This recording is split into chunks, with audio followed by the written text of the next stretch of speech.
Alright, so a coworker brought me this dirty old Honda. Says it doesn't want to start. I haven't checked the compression, but I'm pretty sure that's not the issue. Yeah, compression's good, so nothing to worry about there. Most likely carburetor's just dirty. It's a somewhat common issue with these Hondas, whether it's vertical or horizontal shaft. But there is some gas in it, I believe. It does smell a little stale, so we'll probably change that out. But the first thing we need to do is remove the air filter and the box. So there's that. Air filter is good. A little dirty, dusty, but we can blow that off. This air filter is like brand new. There's no sense in changing it. Now, you don't have to remove the top of the air filter to remove all this stuff. But what I am going to do is kind of clean things out a bit, because he did say that this had been sitting for a while. And because it's a Honda, everything is pretty much 10 millimeter. So we're going to go ahead and start taking it apart. So the first thing we'll do, you could probably finagle this in such a way that you don't need to remove like the tank and everything, but it's going to make it easier just to remove this stuff. Just have the one nut there.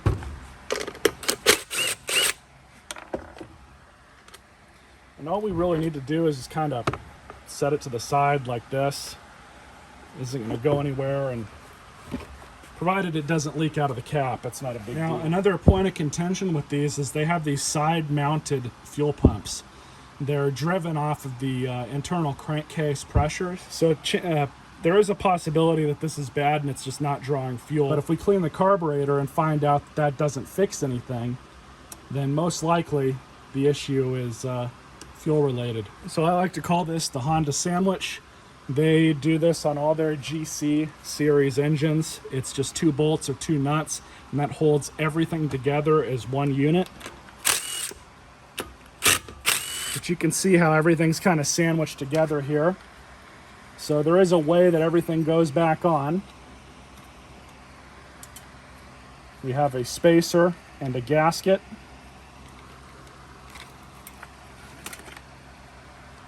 That comes off just like that.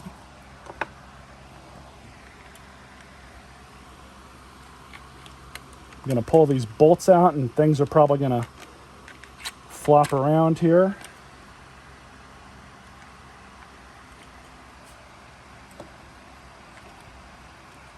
I just undid the choke linkage. So the rest of this stuff we'll just set off to the side just like that. Now we have access to the carb.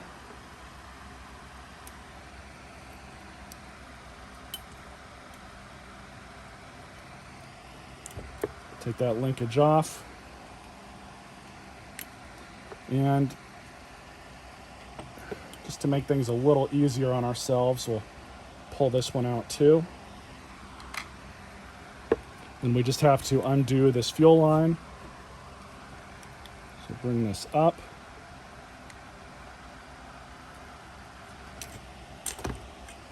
There we go. So now we just have to clean this out. So disassembling one of these carbs isn't too bad. All you have to do is just undo the bottom bolt.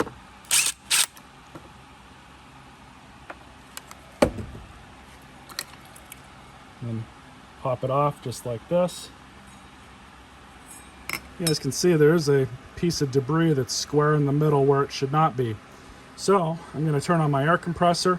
We're going to blow this thing out first. All the other linkages appear to be working just fine. So turn on my air compressor, blow all this off, and then see what we can do. So this is removable. I just couldn't see the notches on it until I cleaned up the carburetor. Now, one unfortunate thing with these jets, if they get all corroded inside here, they are a bear to remove. Hopefully this one will cooperate. It's unscrewing, so that's a good sign.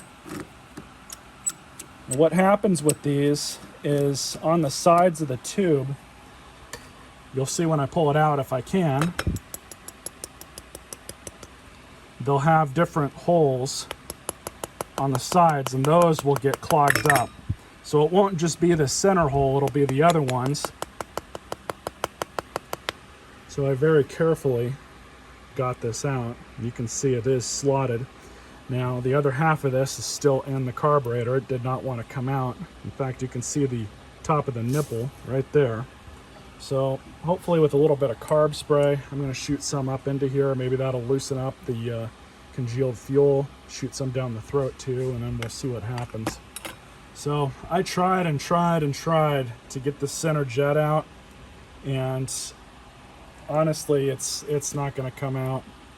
I've run into this issue before, and this is one of those things that I'm going to end up advising the owner that, you know, this center jet is stuck in here.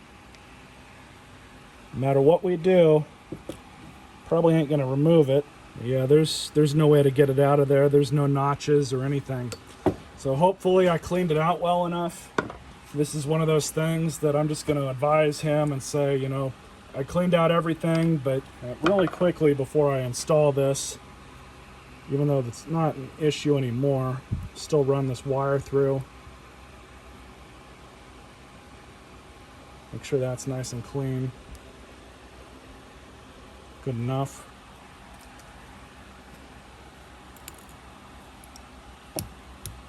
So you just grab the bottom part of the jet, throw it back in, and then screw it back down.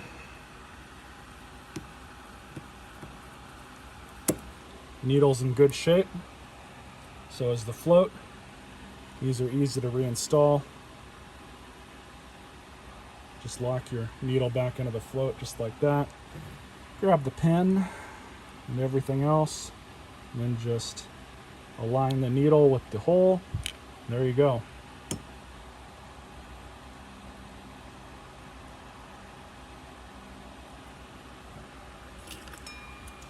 You can put the bowl back on. So then with it like this, you would have access to this screw from the side here. And you can always, if you need to move that around, you can always just loosen up the bolt and just move the bowl around. It's not really a big deal. But that's about where we're at with this. You remember, these gaskets only go on really one way.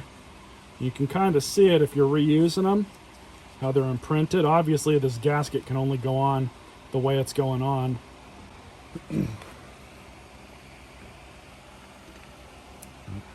Grab this.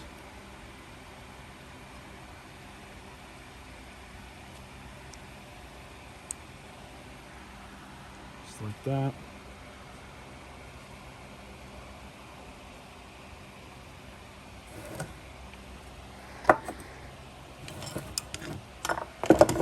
Now this is the fun part. These horizontal engines are a little bit worse to deal with than the good old vertical ones you'd find on a lawnmower. But what you want to do is kind of prep everything. Got the gasket back on how it came off. Not even sure if this is the right way that it goes back on, but that's how it's imprinted. When you go to reinstall this thing, you're going to have this go over this bracket. Just like that. So the bolts go through. There we go.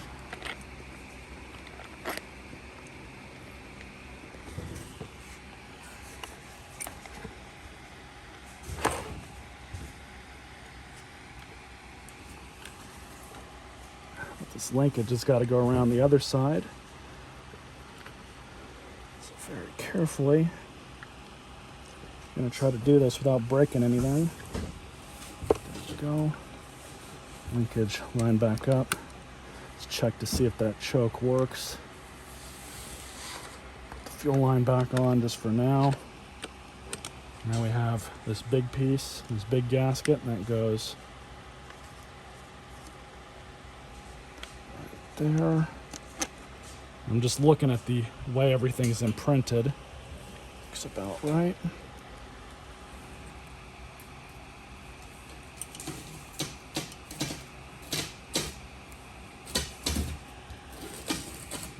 So this linkage is on, but I do not have the spring hooked up just yet. I'm going to have to connect it to each hole here and here, kind of as I install everything.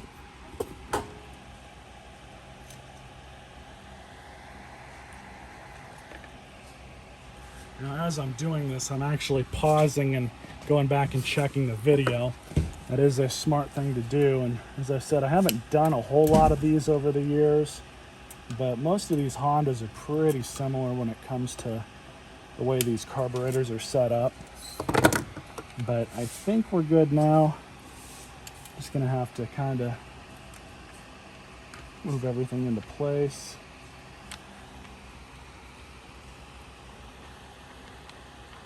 Cinch it down a little bit.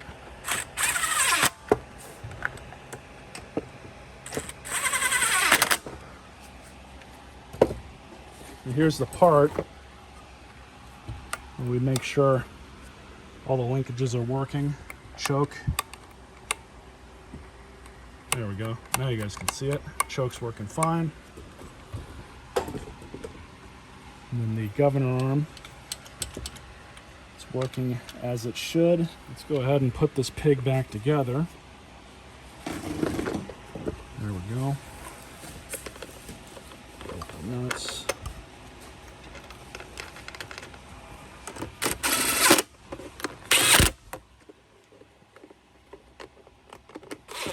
Off.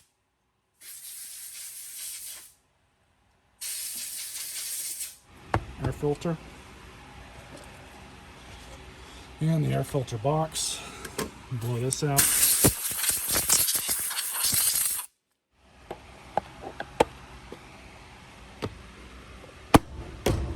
Perfect.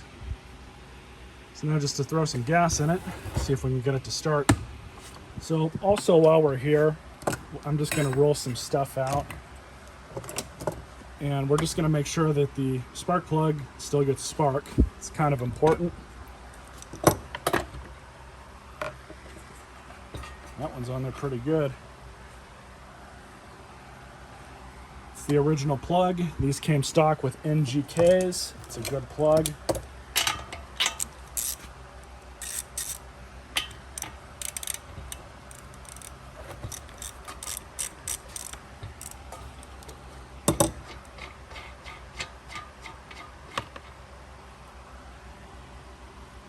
Going to check the gap on that. So these are supposed to be 28 to 31 thousandths. I've got a 30.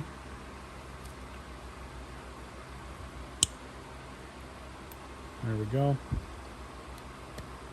30 thousandths gap, no problem.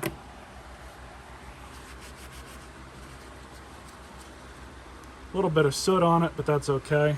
Overall, that's a really good looking plug. Just plug this back into the boot. Ground her out. See if that'll give us a spark.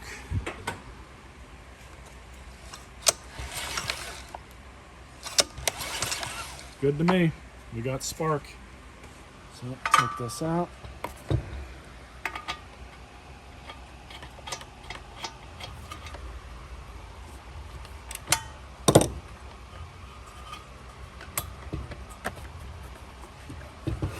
Last thing on the list is just to check the oil.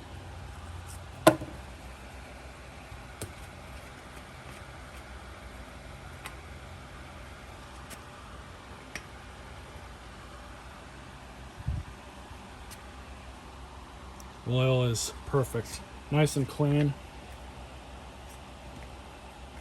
I would assume that he has looked after this little engine pretty well. He's got a few of these, he's told me. And this might have, he thinks it came off of one of his go-karts, but said it's been sitting on his shelf for years. It's pretty mechanically inclined, takes care of his stuff. But let's put some gas in it, take it outside, and see what happens. Well, just put some gas in it and see what we can get it to do. On full choke. Gonna have to pull it a few times to get the fuel up into the carb. Maybe just once.